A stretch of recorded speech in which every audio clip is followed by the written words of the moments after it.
Hello friends, once again welcome to IT exam study. आप सभी का स्वागत है आपके अपने YouTube channel IT exam study में। फ्रेंड्स, हम पढ़ रहे थे एचटीएमएल और एचटीएमएल के आज इस वीडियो में हम पढ़ने वाले हैं text formatting tags.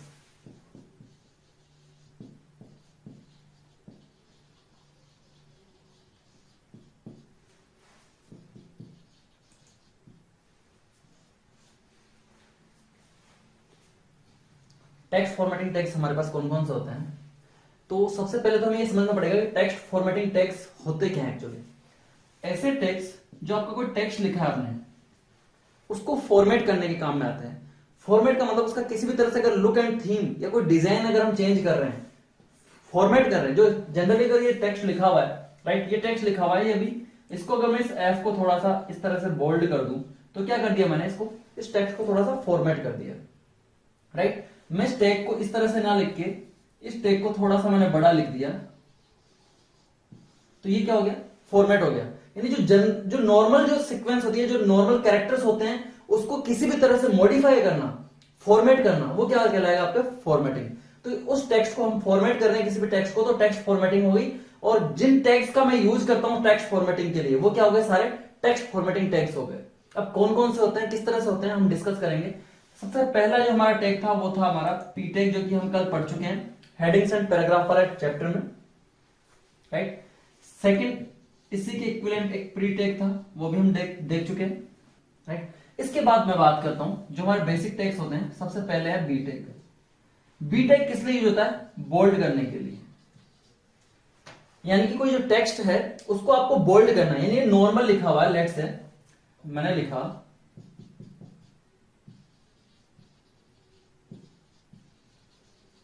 IT exam study, ये बिल्कुल नॉर्मल टेक्स्ट लिखा हुआ है। अब मुझे इसको बोल्ड करना है तो मैं क्या यूज करूंगा, इसके पहले और इसके लास्ट में B tag. B tag open करूंगा एंड बी टैग को क्लोज कर दूंगा, तो जो इतना टेक्स्ट है ना, ये क्या हो जाएगा, बोल्ड हो जाएगा। बोल्ड हो गया, इसका मतलब क्या हो जाएगा, ये थोड़ा सा जैसे कहते हैं मोटा होना, इस तरह से पूरा टेक्स्ट लिखा हुआ आ जाएगा। तो ये क्या हो गया, बोल्ड। तो बी किस लिए यूज किया जाता है, बोल्ड करने के लिए, किसी टेक्स्ट को बोल्ड करने के लिए, राइट। अब कई बार जो आपको कंफ्यूज करने के लिए क्वेश्चन देता है ना, वो देता है कि किसी भी टेक्स्ट को बोल्ड या बोल्डर दिखाने के लिए कौन सा टैग यूज करते हैं, और आपको जो ऑप्शन देता है वो बी टैग भी देता है और बोल्ड भी देता है, राइट। तो कई बार स्टूडेंट्स क्या करते हैं, बोल्ड को टिक कर देते हैं। तो बोल्ड को टिक नहीं करना, बोल्ड कोई टैग नहीं होता आपके, राइट। टैग क्या होता है एक्चुअली, बी। बोल्ड हम इसको बोलते हैं, बट टैग क्या होता है, बी। और एचटीएमएल क्या होता है, प्री डिफाइंड टैग्स होते हैं एचटीएमएल में, तो सिर्फ उन्हीं टैग्स को समझता है जो पहले से उसकी लाइब्रेरी में लिखे हैं। और लाइब्रेरी में कौन सा टैग लिखा हुआ है, बी टैग लिखा हुआ है, ना कि bold.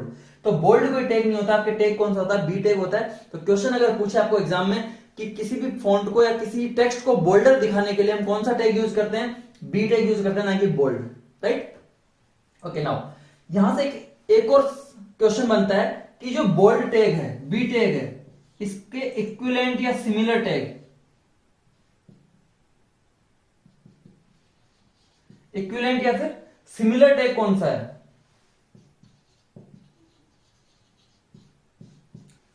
Then next one is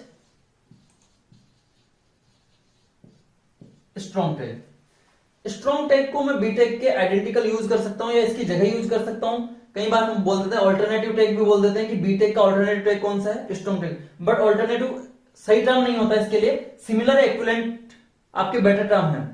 तो बी टैग का आइडेंटिकल या फिर इक्विवेलेंट टैग या सिमिलर टैग कौन सा है, स्ट्रॉन्ग टैग। तो डायरेक्टली क्वेश्चन पूछ सकता है आपसे कि which one of the following is identical tag for B, right, similar tag for B.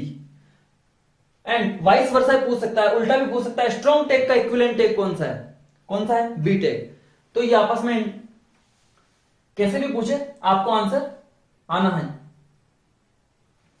इसके बाद है यू, यू फॉर अंडरलाइन। यहां पे मैं स्ट्रॉन्ग भी लिख देता हूं।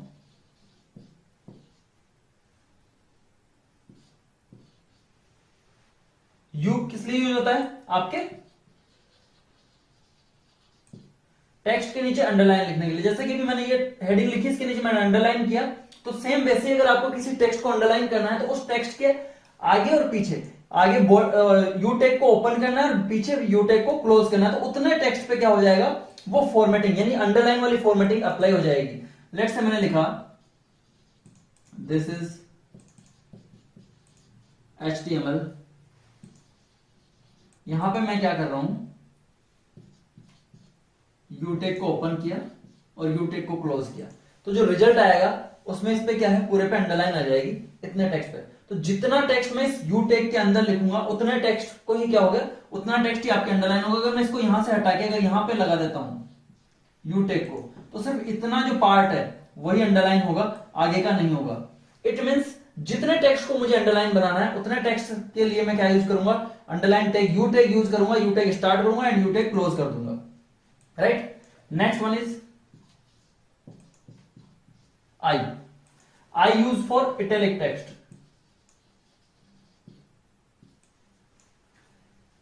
अगर मुझे किसी टेक्स्ट को, इटैलिक का मतलब होता है थोड़ा तिरछा लिखा हुआ, राइट, जैसे कि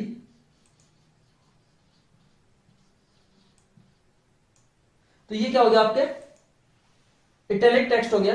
इटैलिक दिखाने के लिए आप यूज करते हैं आई टैग। इस आई टैग के कुछ इक्विवेलेंट टैग्स होते हैं जिनकी अगर मैं बात करूं तो आप क्या होता है, एक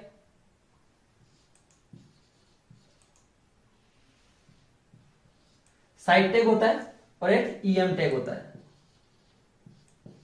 ये दोनों भी किस लिए यूज होते हैं, आपके टेक्स्ट को इटैलिक करने के लिए, राइट। तो सेम क्वेश्चन जैसे भी बी और स्ट्रॉन्ग के लिए था, बोल्ड और स्ट्रॉन्ग के लिए था, वैसे ही है। अगर पूछे आपसे सिमिलर टैग कौन सा है, आई का सिमिलर टैग कौन सा है, और आपको ऑप्शन ये दे दे और 3 टैग दूसरे दे दे, तो आपको किसको टिक करना है, साइड टैग को, राइट। इसके अलावा ईएम टैग भी। तो ये तीनों का काम एक ही होता है, इटैलिक करना। आई होप क्लियर है, ओके। नाउ मार्क किस लिए काम में आता है, अभी हमने देखा कि आई जो यू टैग है, यू टैग का काम क्या है, अंडरलाइन करना। लेकिन कई बार ऐसा होता है, आपने वर्ड में भी यूज किया होगा कि पीछे बैकग्राउंड आपका कुछ आ रहा है येलो कलर का या कुछ और कलर का, और उसके ऊपर टेक्स्ट लिखा हुआ कोई भी, राइट। तो ये जो बैकग्राउंड देने के लिए यानी हाईलाइट करने के लिए अगर मैं यूज करूंगा तो मैं किस टैग का यूज करूंगा, मार्क टैग। तो यानी कि टेक्स्ट को हाईलाइट करने के लिए यूज में आता है।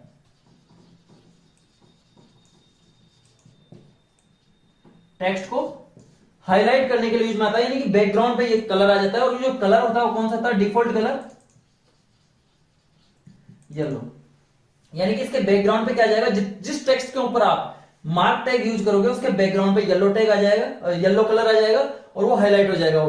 यानी कि जितना भी आपका टेक्स्ट है उसको बाकी टेक्स्ट से अलग दिखाने के लिए आप क्या यूज करते हैं, मार्क टैग यूज करते हैं हाईलाइट करने के लिए।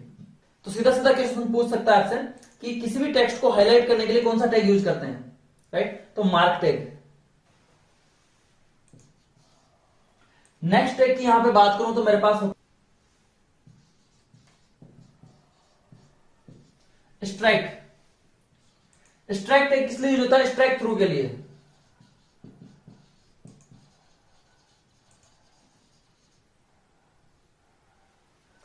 स्ट्राइक थ्रू का मतलब क्या होता है, किसी भी टेक्स्ट को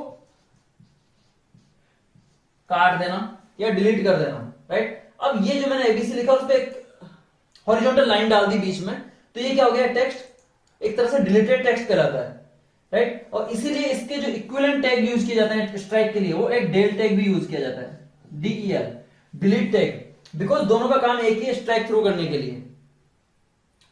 अब HTML4 में आपके स्ट्राइक टैग चलता था, लेकिन HTML5 में क्या किया, इस स्ट्राइक टैग को डेप्रिकेट कर दिया, इसको हटा दिया और इसकी जगह एक और टैग यूज में आने लगा, इसको हम बोलते हैं only S tag. S tag stand for strike. तो स्ट्राइक टैग हटा के क्या ले आया आपके लिए HTML5 में S टैग, और इसके इक्विवेलेंट टैग कौन सा है, डेल टैग। तो तीनों टैगों का काम एक ही है। स्ट्राइक टैग अभी भी चलता है बट HTML4 में यूज होता है। तो अगर आपसे क्वेश्चन पूछे कि स्ट्राइक टैग का इक्विवेलेंट या सिमिलर टैग कौन सा है, तो डेल टैग या फिर S टैग। और जनरली कहीं ना कहीं इसमें से क्वेश्चन बनेगा आपके कि जो भी मैंने बताया, आई टैग बता दिया, बी टैग बता दिया, स्ट्राइक टैग बता दिया, इनमें से पूछ सकता है कि इसके इक्विवेलेंट या इसका सिमिलर टैग कौन सा है। तो आपको पता होना चाहिए स्ट्राइक का जो सिमिलर टैग है वो डेल या S, क्योंकि डिलीट करने के लिए यूज में आता है। मैं S यूज कर सकता हूं, मैं डेल यूज कर सकता हूं, मैं स्ट्राइक यूज कर सकता हूं। तीनों में से कोई सा भी टैग मैं यूज कर सकता हूं स्ट्राइक थ्रू के लिए, राइट। जैसे कई बार आपने देखा होगा कि कहीं डिस्काउंट होता है, तो डिस्काउंट लेट से कि मैंने कहा कोई चीज है 4000 रुपए की, लेकिन ये कटा हुआ होता है और प्राइस होती है यहाँ पे 2000, ठीक है। तो ये जो किसी टेक्स्ट को हॉरिजॉन्टल लाइन डालने के लिए बीच में काटने के लिए अगर मैं कोई यूज करता हूं टैग, तो कौन सा टैग है, स्ट्राइक, डेल या फिर एस टैग, तीनों टैग मैं यहां पे यूज कर सकता हूं। राइट, यहां तक क्लियर है। नेक्स्ट अगर मैं बात करूं 8 नंबर पे, सुपरस्क्रिप्ट एंड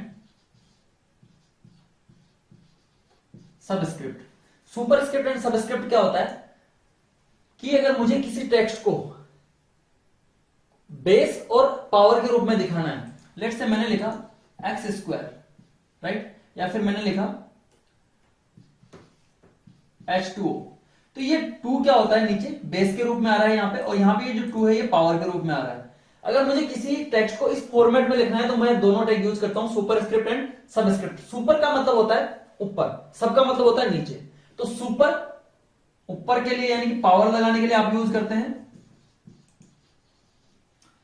और ये नीचे होता है यानी इसको बेस बोलते हैं, बेस लगाने के लिए आप यूज करते हैं सबस्क्रिप्ट टैग का। राइट, तो जितने टेक्स्ट को आपको सबस्क्रिप्ट या सुपरस्क्रिप्ट बनाना है उससे पहले आपको टैग यूज करना पड़ेगा। जैसे कि अगर ऊपर वाले एग्जांपल में मैं देखूं तो एक्स लिखा हुआ है, इसके बाद मुझे क्या यूज करना है, सुपरस्क्रिप्ट टैग यूज करना है, देन मुझे 2 लिखना है, एंड मैं इस सुपरस्क्रिप्ट को क्या कर दूंगा, क्लोज कर दूंगा। तो ये क्या हो जाएगा, 2 ऑटोमेटिकली कहां चला जाएगा, इसका इक्विवेलेंट क्या हो जाएगा, ये एक्स की पावर 2। वैसे मुझे H2, तो H नॉर्मल लिखा हुआ है तो H पे कुछ नहीं करना, 2 मेरा क्या है बेस पे लिखा हुआ है, तो मुझे क्या यूज करना है, सब टैग यूज करना है, यानी सबस्क्रिप्ट टैग यूज करना है, और फिर मैं 2 लिखूंगा, देन इसको सबको मैं क्या कर दूंगा, क्लोज कर दूंगा, देन मैं क्या लिखूंगा, O, H2O। तो ये 2 कहां आ जाएगा, नीचे आ जाएगा, यानी बेस में आ जाएगा इस तरह से। तो सबस्क्रिप्ट एंड सुपरस्क्रिप्ट इसलिए यूज होते हैं किसी भी टेक्स्ट को पावर या फिर बेस के रूप में लिखने के लिए। अगर क्वेश्चन दे दे आपको एग्जाम में कि किसी भी टेक्स्ट को किसी टेक्स्ट की पावर के रूप में दिखाने के लिए हम कौन सा टैग यूज करेंगे, तो सुपरस्क्रिप्ट, बिकॉज ऊपर रखना है, पावर का मतलब ऊपर रखना है तो सुपर, और नीचे रखना है सब, तो सुपरस्क्रिप्ट एंड सबस्क्रिप्ट टैग किस लिए यूज आते हैं, आपके पावर एंड बेस के लिए। आई होप ये क्लियर है। Okay, next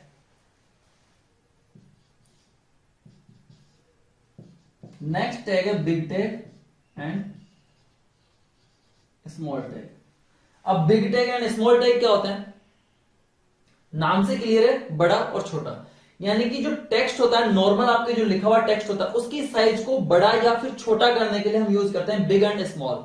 generally in tags का यूज हम नहीं करते हैं, बिकॉज हमारे पास टेक्स्ट की साइज को या टेक्स्ट को रिसाइज करने के लिए और बहुत सारे टैग्स हैं जिनको हम यूज करते हैं, या फिर हमारे पास CSS है जिसको हम यूज करते हैं। तो इन टैग्स को हम अवॉइड करते हैं, इन टैग्स को यूज नहीं करते हैं। बट फिर भी अगर क्वेश्चन पूछ ले कि किसी टेक्स्ट को नॉर्मल से बड़ा दिखाने के लिए आप कौन सा टैग यूज करेंगे, देन बिग, और छोटा दिखाने के लिए क्या यूज करेंगे, स्मॉल टैग। अब अभी हमने डिस्कस किया था कि जो डिफॉल्ट साइज होती है वो क्या होती है, फॉन्ट की 12 पिक्सल होती है, लेकिन एग्जाम में क्वेश्चन आता है तो आपको 16 पिक्सल करना है, तो उसको 4 पिक्सल बड़ा दिखाने के लिए आप बिग टैग यूज करेंगे और 4 पिक्सल छोटा दिखाने के लिए स्मॉल टैग यूज करेंगे। तो कई बार ये भी क्वेश्चन पूछ लेता है कि जो बिग टैग है वो उसकी फॉन्ट साइज को नॉर्मल से कितना बढ़ाता है, कितना इंक्रीज करता है, तो कितना करता है, 4 पिक्सल।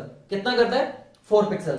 स्मॉल टैग जो नॉर्मल टेक्स्ट की साइज है उसको कितना कम करता है, वही 4 पिक्सल माइनस करता है। ये 4 पिक्सल कम करेगा, ये 4 पिक्सल बढ़ाएगा। जो नॉर्मल साइज होती है, फॉन्ट साइज होती है 12 पिक्सल। आई होप ये क्लियर है दोनों टैग। नेक्स्ट चलते हैं Q tag. Q is stand for quote. अगर मुझे कहीं भी टेक्स्ट में किसी टेक्स्ट को डबल कोट में लिखना है तो मैं क्या यूज करूंगा, टैग क्यू टैग। जैसे कि let's say hello this is HTML class. अब मुझे मान लो कि मुझे जो HTML क्लास है इसको डबल कोट में इस तरह से लिखना है मुझे, राइट। तो मैं क्या यूज करूंगा, इससे पहले यहां पे क्यू टैग यूज करूंगा और इसके बाद मैं क्यू टैग को क्या कर दूंगा, क्लोज कर दूंगा। तो ये जो इतना टेक्स्ट है HTML क्लास, इसके डबल कोट लिखी हुई है, डबल कोट लगी हुई आ जाएगी, राइट। तो क्यू टैग किस लिए यूज होता है, डबल कोट लगाने के लिए, कोटेशन टैग बोलते हैं इसको। तो क्वेश्चन आपसे पूछ ले कि कोटेशन टैग कौन सा है या कोट टैग कौन सा है, तो आपका कौन सा टैग है, क्यू टैग है, राइट। 14 नंबर पे नेक्स्ट एक ब्लॉक कोट होता है। ब्लॉक कोट भी एक टैग होता है। ब्लॉक कोट किस लिए यूज में होता है, किसी भी पैराग्राफ को ब्लॉक करने के लिए, यानी कि आपको किसी पैराग्राफ को अलग दिखाना है, सेपरेट दिखाना है, तो उसमें ब्लॉक कोट यूज करेंगे। ब्लॉक कोट क्या करता है, आपके दोनों साइड से ऊपर चारों तरफ से अच्छा खासा स्पेस छोड़ता है और वो टेक्स्ट जो कि अलग ही दिखाई देता है पूरे पैराग्राफ में या पूरे पेज में। नेक्स्ट 15 टैग, एक टैग रह गया इंसर्ट, INS। एक इंसर्ट टैग होता है। ये इंसर्ट टैग क्या करता है आपके, मान लीजिए कि हमने कोई टेक्स्ट लिखा और उस टेक्स्ट में कोई चीज हमने चेंज कर दी। अब चेंज कर दी तो मैंने जिस टेक्स्ट को हटाया है उसको तो मैं किससे रिप्रेजेंट करता हूं, डेल से, डिलीट से, राइट। इट मींस वो टेक्स्ट डिलीटेड है और मैंने उसकी जगह कुछ नया टेक्स्ट लिखा तो उसको मैं किससे लिखूंगा, इंसर्ट से, राइट। तो लेट्स से कि मैंने लिखा कि हेलो दिस इज HTML और HTML को काट के मैंने क्या कर दिया, XHTML क्लास। तो ये जो HTML है ये तो कटा हुआ है और ये जो XHTML है ये नया टेक्स्ट है। तो ये जो HTML है इसके लिए तो मैं क्या यूज करूंगा, डेल टैग यूज करूंगा इस HTML को लिखने के लिए। इट मींस ये डिलीटेड टेक्स्ट है और जो नया टेक्स्ट है वो क्या है, XHTML। और इस XHTML के लिए क्या यूज करूंगा मैं, इंसर्ट टैग यूज करूंगा, INS टैग, आगे और पीछे, आगे स्टार्ट करूंगा, क्लोज ओपन करूंगा और पीछे क्लोज कर दूंगा। तो हमेशा जो इंसर्टेड टैग है वो क्या आता है, अंडरलाइन टैग आता है। तो हमेशा जो इंसर्टेड टैग होता है इसके अंदर जो भी टेक्स्ट होता है वो हमेशा अंडरलाइन आएगा आपका। तो ये चीज क्लियर होगी। INS किस लिए यूज होता है, कोई भी नया टेक्स्ट इंसर्ट करने के लिए, और उसके लिए वो हमेशा वो जो टेक्स्ट आएगा, जो नया लिखा हुआ है, जो नया इंसर्ट किया हुआ टेक्स्ट आएगा वो हमेशा क्या होगा, अंडरलाइन होगा, राइट। कहीं ना कहीं इसको हम डेल के कॉम्बिनेशन के साथ यूज करते हैं, डेल एंड इंसर्ट एक साथ यूज होते हैं मोस्टली केसेस में। एक रहेगा आपके सेंटर टैग,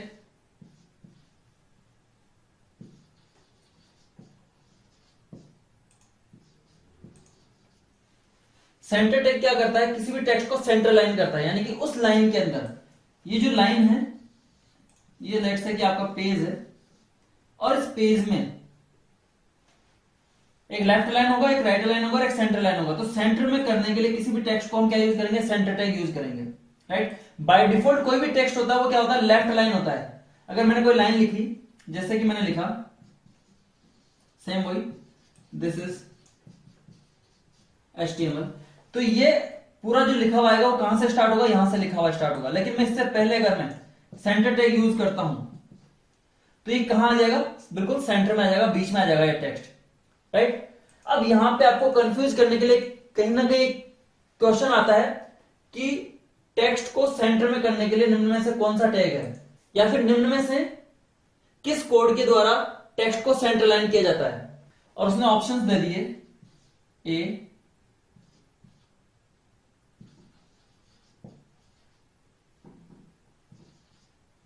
सेंटर, एंड मैंने लिखा hello,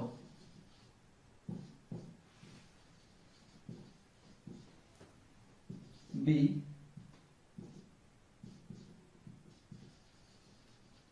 hello, C,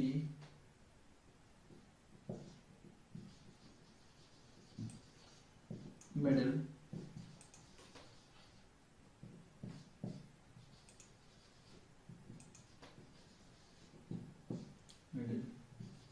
and D.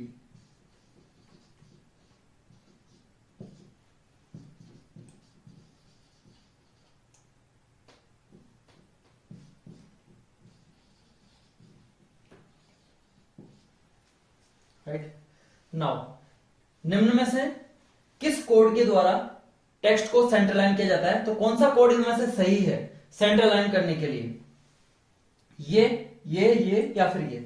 तो कहीं ना कहीं सी कोई टैग नहीं होता है हमारे HTML में, मिडिल भी कोई टैग नहीं होता है। अब बची बात सेंटर और सेंटर, दोनों ही सेंटर है और दोनों ही स्पेलिंग सही होती है। तो आप कौन सी लिखेंगे, इनमें से आप कौन सा आंसर सही करेंगे। तो हमें पता है कि जो प्री डिफाइंड लाइब्रेरी होती है उसमें यही सेंटर की स्पेलिंग सही है, यानी यही टैग है। ये टैग नहीं माना जाता, इसको कोई टैग, ये कोई प्री डिफाइंड टैग नहीं है, स्पेलिंग सही है भले, बट जो टैग है वो टैग क्या है, ये है। तो आपको आंसर को कौन सा टिक करना है, ये। तो हमेशा कहीं ना कहीं इस तरह की बहुत सारी स्पेलिंग्स होती है जहां पे आप कंफ्यूज ना हो, और जो एक्चुअल में है वही आपको आंसर सही टिक करना है। तो कई बार कंफ्यूज करने के लिए आपको इस तरह के क्वेश्चंस दे दिए जाते हैं। वैसे एक टैग यूज आता है आपके TT करके, इसको बोलते हैं हम टेलीटाइप टेक्स्ट। टेलीटाइप टेक्स्ट क्या होता है? टेलीटाइप टेक्स्ट लिखा जाता है आपके मोनोस्पेस फॉन्ट में। कौन से फॉन्ट में लिखा जाता है?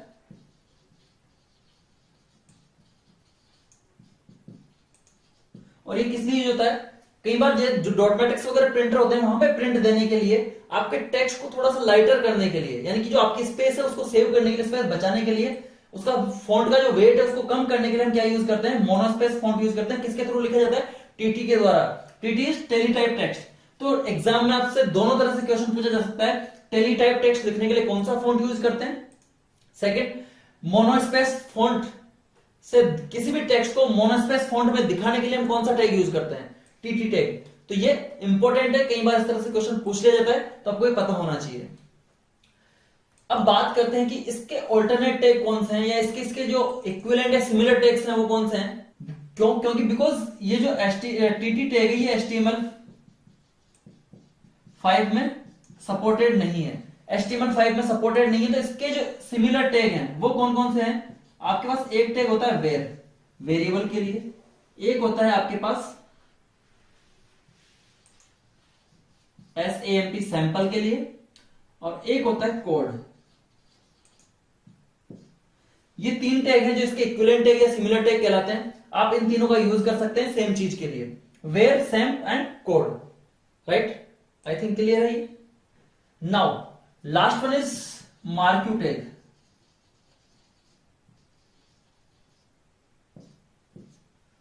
मार्क्यू, कई बार आपने कोई गवर्नमेंट की वेबसाइट्स विजिट की होंगी, तो आपको उसमें कोई ब्रेकिंग न्यूज या किसी कोई हेडिंग होती है इस तरह की, हाईलाइटेड टेक्स्ट होता है, वो आपको रोटेट होता हुआ दिखता है। यानी कि यहां से वो इधर चलेगा, देन फिर वापस आएगा, फिर चलेगा।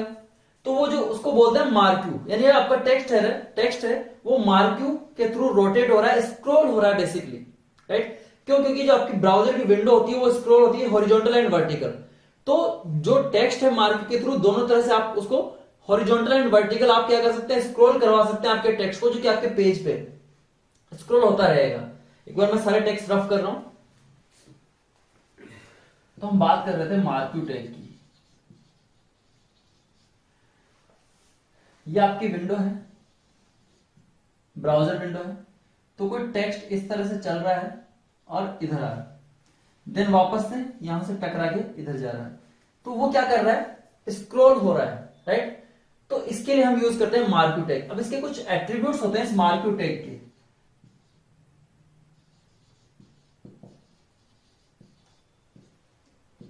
इन एट्रीब्यूट्स के बेसिस पे ही इसका जो बिहेवियर है वो डिसाइड होता है।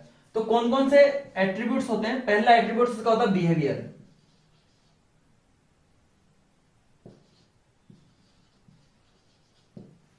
बिहेवियर में कौन कौन से होते हैं आपके? इसमें ऑल्टरनेट होता है, डबल कोट में, स्क्रॉल होता है एंड स्लाइड होता है। ये तीन इसकी प्रॉपर्टीज, तीन इसकी वैल्यूज होती है। प्रॉपर्टी है आपकी बिहेवियर, यानी एट्रीब्यूट आपका बिहेवियर, और उसकी जो वैल्यूज है वो क्या क्या है? ऑल्टरनेट है, स्क्रॉल एंड स्लाइड है। ऑल्टरनेट का मतलब क्या हुआ? ऑल्टरनेट का मतलब है एक बार इधर से स्क्रॉल हुआ टेक्स्ट, यहां टकराया, देन वापस निकल गया, देन वापस इधर से आएगा, वापस इधर निकल जाएगा, इधर से आएगा, वापस इधर निकल जाएगा। This is alternate. स्क्रॉल का मतलब क्या होता है? यहां से आया, टकराया, देन वापस इधर गया, टकराया, देन वापस इधर आया, टकराया, देन वापस, यानी कि जब वो इधर से इधर मूव कर रहा है तो ये हो गया बेसिकली स्क्रॉल। एंड स्लाइड क्या होता है? स्लाइड होता है एक बार इधर से निकला और वो निकल के चला गया, दोबारा नहीं आएगा जब तक इस पेज को रिफ्रेश ना किया जाए, दैट इज स्लाइड। तो ये तीन प्रॉपर्टीज होती हैं इसकी, ऑल्टरनेट, स्क्रॉल, स्लाइड। एंड एक होता है आपके इसका डायरेक्शन,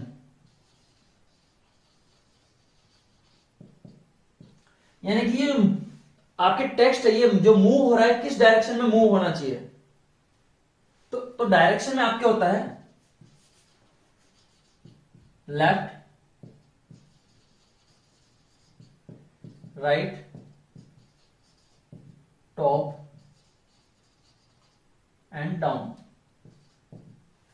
इट मींस जो स्क्रॉल होगा वो लेफ्ट से होगा, राइट से होगा, टॉप से होगा या फिर बॉटम से होगा। कहां से आप उसको स्क्रॉल करवाना चाह रहे हैं वो प्रॉपर्टी हमें किस में देनी पड़ेगी, वो वैल्यू किस में देनी पड़ेगी, डायरेक्शन के अंदर, राइट। बाय डिफॉल्ट क्या होता है, लेफ्ट। ऑल्टरनेट क्या होता है आपके, डिफॉल्ट। एंड एक एट्रीब्यूट इसका और होता है, वो होता है आपके लूप।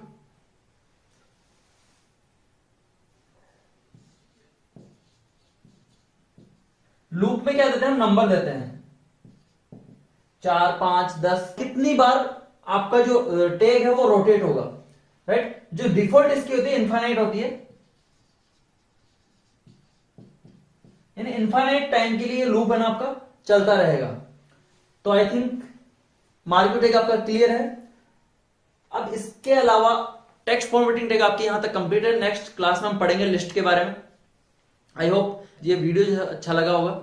अगर आपको ये वीडियो पसंद आया, समझ में आई सारी चीजें, तो इस वीडियो के लिए एक लाइक बनता है। और साथ ही इस चैनल पे अगर आप नए हैं, फर्स्ट टाइम आपने ये वीडियो देखा है, तो इस चैनल को सब्सक्राइब करना ना भूलें, कि बिकॉज हम आईए की पूरी कंप्लीट प्रिपरेशन आपको इस चैनल के माध्यम से करवाने वाले हैं। So thanks for watching this video.